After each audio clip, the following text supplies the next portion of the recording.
Hello friends, स्वागत है आप सभी का फिर से एक बार हमारे इस यूट्यूब चैनल पर।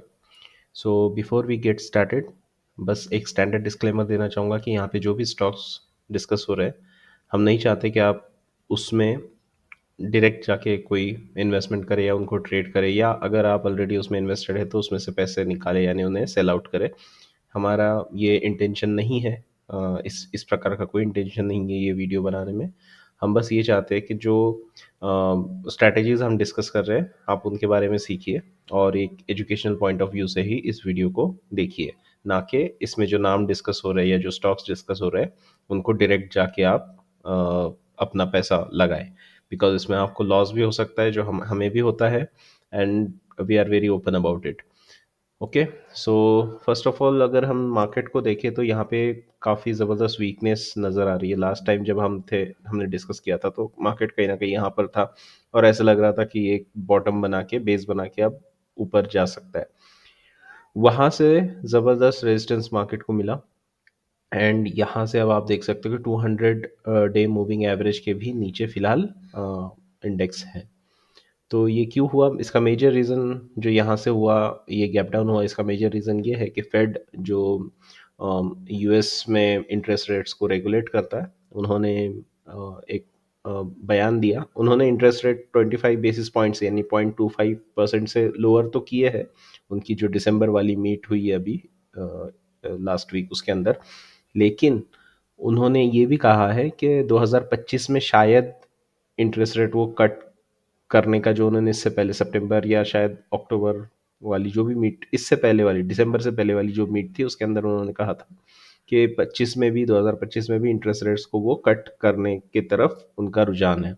लेकिन अभी जो उन्होंने लेटेस्ट मीटिंग की है उसमें उन्होंने डिक्लेयर किया कि ऐसा शायद नहीं होगा 2025 में, यानी कि इंटरेस्ट रेट्स कट नहीं होंगे। सो अगर इंटरेस्ट रेट्स कट नहीं होंगे तो होता क्या है कि अगर यूएस में इंटरेस्ट रेट्स कट है, मतलब छोटे हैं, कम है, तो दैट मीन्स कि वहाँ पे आपका जो पैसा है या जो इन्वेस्टमेंट है उसको बॉन्ड बॉन्ड यील्ड्स है वो भी कम होंगे। तो ऐसे में फिर जो इन्वेस्टमेंट कंपनीज है या जो भी आपके एफ ए फॉरेन इन्वेस्टर्स है, एफ आई आईज है, वो क्या सोचते हैं कि यार हमारा पैसा फिर यहाँ पड़ा रहने से बेहतर कोई इमर्जिंग मार्केट जैसे कि इंडिया और चाइना है वहाँ पे लगाते हैं उनके स्टॉक्स में, ताकि बेटर रिटर्न्स मिले, है ना। अब जब उन्होंने कहा है कि इंटरेस्ट रेट्स कम नहीं होंगे 2025 में, दैट मीन्स कि अब वो लोग यही सोचेंगे कि यार हमारा जो पैसा है तो वो, अगर यूएस में इंटरेस्ट रेट्स ज़्यादा है तो यहाँ के बॉन्ड यील्ड्स ज़्यादा होंगे, तो इसी में रहने देते हैं। इनफैक्ट अगर इमर्जिंग मार्केट में हमारा कोई पैसा है तो वो भी वापस लेकर आते हैं और इधर लगाते हैं यूएस के अंदर। तो उस वजह से क्या होता है कि एफ ने सेलिंग जो है उनकी ज़बरदस्त सेलिंग की, और उनकी सेलिंग की वजह से ये गैप डाउन्स आपको देखने को मिल रहे हैं, और बहुत बड़ा प्रेशर मार्केट में एक तरह से क्रिएट हो चुका है। अब एक चीज़ इसमें ये है कि आप अगर स्ट्रक्चर को देखोगे तो ये कहीं ना कहीं एक सपोर्ट जोन के आसपास ही चल रहा है यहाँ पे, आप अगर इसको देखो तो, है ना। सो दैट इज़ वाई कि अभी कहना उतना मुश्किल है, सॉरी उतना आसान नहीं है कि यहाँ यहाँ से कंटिन्यू करेगा या फिर यहाँ पे थोड़ा सा टाइम पास करके ऊपर आएगा। लेकिन एक चीज़ ज़रूर आपसे शेयर करना चाहूँगा कि ये इस प्रकार से इससे पहले कब हुआ था, 2023 में हुआ था। ये आप देख सकते हो यहाँ पे एक बार ब्रीच किया 200 डेमा को, फिर से अटेम्प्ट करने की कोशिश की थी, फिर से नीचे आया था, and then it started its upward journey. तो इतना ही वक्त लगेगा या अब इससे ज़्यादा वक्त लगेगा कुछ इस तरह तरह से, वो नहीं कह सकते। इससे पहले 2023 से पहले इसने 2022 में ऐसा किया था, मई मई के आसपास, मिड 2022 में, वहाँ पर भी इसी तरह से इनडिसिसिवनेस था मार्केट में। और फिर उसके बाद तो जैसे कि ओवरऑल लॉन्ग टर्म में मार्केट चलती है वैसे चली।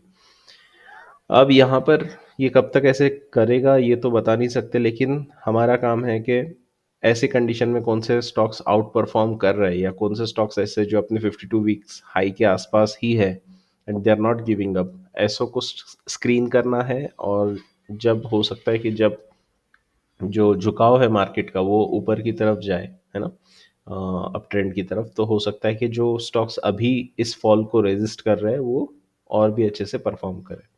सो बस आपके सामने एक स्ट्रॉन्ग स्टॉक्स जो है फिलहाल उनकी एक लिस्ट मैं लेकर आया हूँ। Let's see one by one कि इसमें से कैसे क्या चल रहा है। इसमें से कुछ स्टॉक्स है जो कि हमने ऑलरेडी डिस्कस किए थे और जहाँ पे we had our trigger by trigger accomplished या बाय ट्रिगर हिट बोल सकते हैं, है ना। तो वहाँ से अगर आप देखा जाए तो यथार्थ है जो ऑलरेडी जिसका ट्रेलिंग एस एल 580 का है, ये लास्ट टाइम भी डिस्कस किया था हमने। टाइम टेक्नो है जो फिलहाल अपने बाइंग प्राइस के आसपास ही ट्रेड कर रहा है। देन प्रिसीजन जो अपने बाइंग प्राइस से थोड़ा सा नीचे आ चुका है। लेट्स सी कि अभी इसके अंदर कैसे चलता है। Now moving on to the stocks which we discuss last week, अभी उनका क्या स्टेटस है वो देखते हैं। लास्ट वीक हमने रेफेक्स को डिस्कस किया था।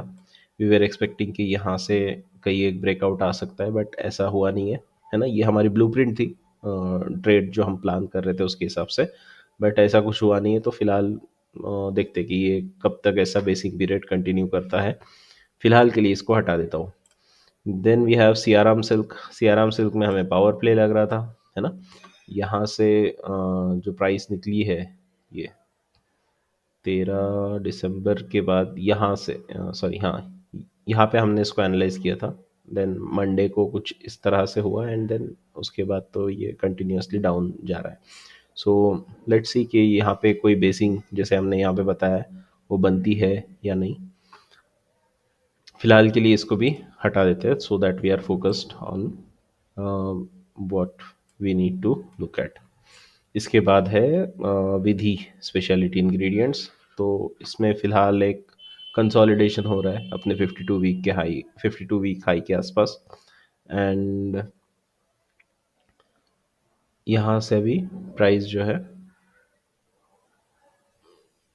Market hinted reversal. हाँ, मैं वही सोच रहा था मैंने ऐसा क्यों लिखा होगा मार्केट हिंटेड रिवर्सल वाला। तो वो इसके रिगार्डिंग है। जब यहाँ से जो रिवर्सल आ रहा था निफ्टी के अंदर, तो जब निफ्टी ये बना रहा था तब विधि जो है ब्रेकआउट दे रहा था या ये कुछ ये कैंडल्स बना रहा था, शायद इस वजह से वो वैसा लिखा हुआ है।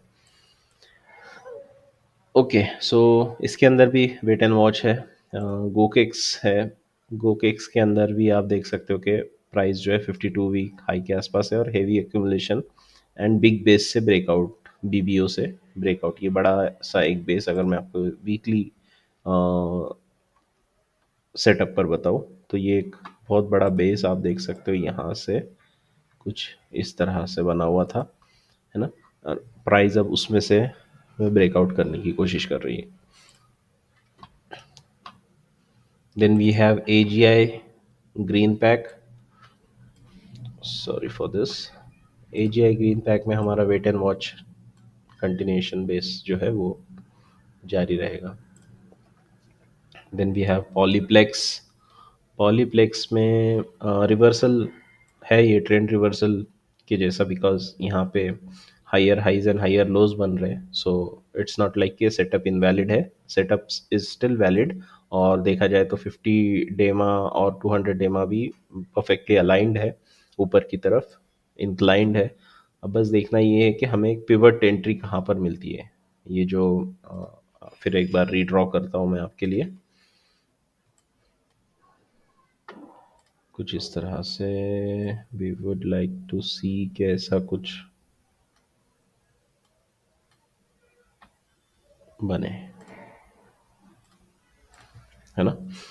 सो यस, ये ट्रेंड रिवर्सल तो है फिलहाल, setup is still valid, but entry techniques के हिसाब से देखा जाए तो अभी यहाँ से ऐसा तो नहीं है कि भाई इतना बड़ा स्टॉप लॉस लगा के कोई एंट्री करेगा। ये देखिए 13-14% का स्टॉप लॉस नहीं। We would like to see some continuation, sorry consolidation, और उसके बाद कोई पिवोट बन के आता है जहाँ पे रिस्क इज लेसर, तो उसमें ज़रूर उसके बारे में सोच सकते हैं। ईएमएस लिमिटेड में लास्ट टाइम जब हम इसको देख रहे थे तो ये वाला कैंडल नहीं बना था, 17 दिसंबर वाला या सॉरी 16 दिसंबर वाला। यहाँ से ये जो रेड कैंडल है यहाँ तक ही ये डेवलप हुआ था, तो वी वर एक्सपेक्टिंग कि कुछ इस तरह से हो और ये ब्रेकआउट से फिर बाहर निकले।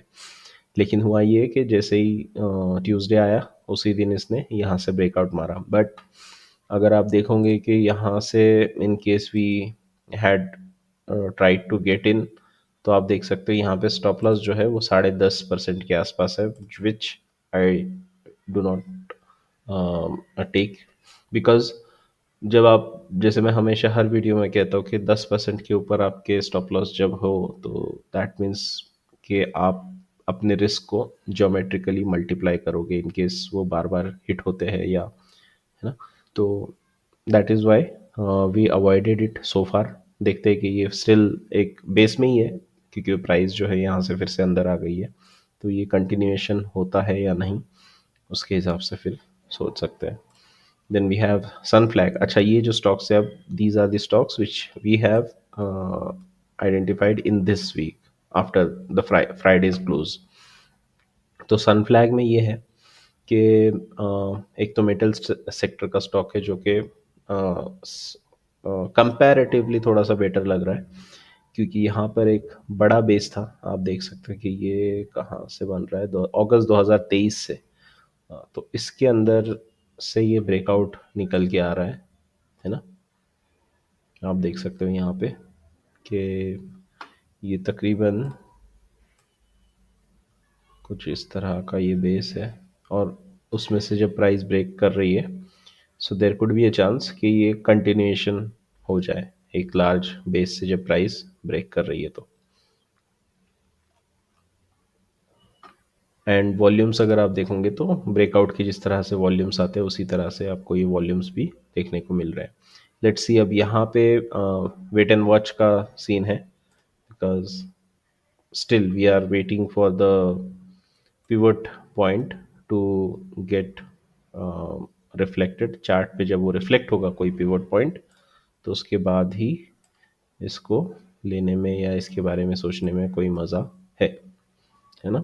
ये जस्ट मैं अपने रेफरेंस के लिए बनाता हूँ ताकि मुझे पता रहे कि इसके अंदर क्या प्लान है मेरा। अदरवाइज ऐसा ज़रूरी नहीं कि ये 2 बार ही हो, 3 बार ही हो, या एक बार भी हो, ये कितने भी बार हो सकता है। बस जो रिस्क है वो मेरा 10% से अंदर, प्रेफरेबली 7% या 8% के नीचे होना चाहिए।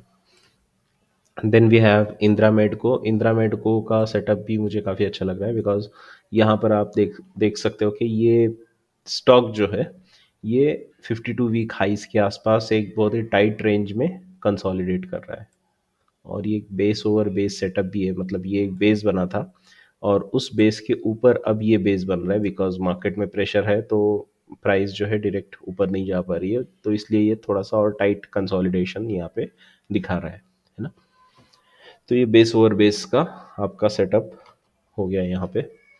और हाँ, इसकी और एक ख़ास बात ये है कि जब भी ऐसे कुछ कंसोलिडेशन से बाहर निकलता है तो हिस्टोरिकली देखा गया है कि ये एक अच्छा रन अप देता है। तो ये इसका कैरेक्टर कुछ इस प्रकार से है ना। यहाँ पर भी देखना आप, एक लार्ज बेस से जब प्राइस बाहर निकली थी तो एक रन अप हुआ था जो क्लियर बेस था, है ना।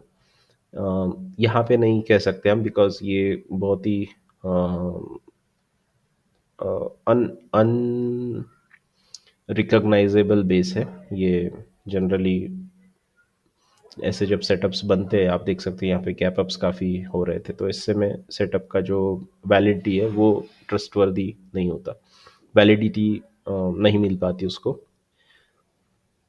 लेकिन आप यहाँ पर देखोगे तो ये काफ़ी सुंदर बेस यहाँ पे बना हुआ है। उसके बाद ये बेस ओवर बेस बन रहा है जो और भी टाइट है। एंड अगर यहाँ से प्राइस ब्रेक करती है, देर आर चांसेस के एक अच्छा सा पिवट हमें मिले, और उसके बारे में हम सोच सकते हैं लॉन्ग के बारे में। Then we have PDSL।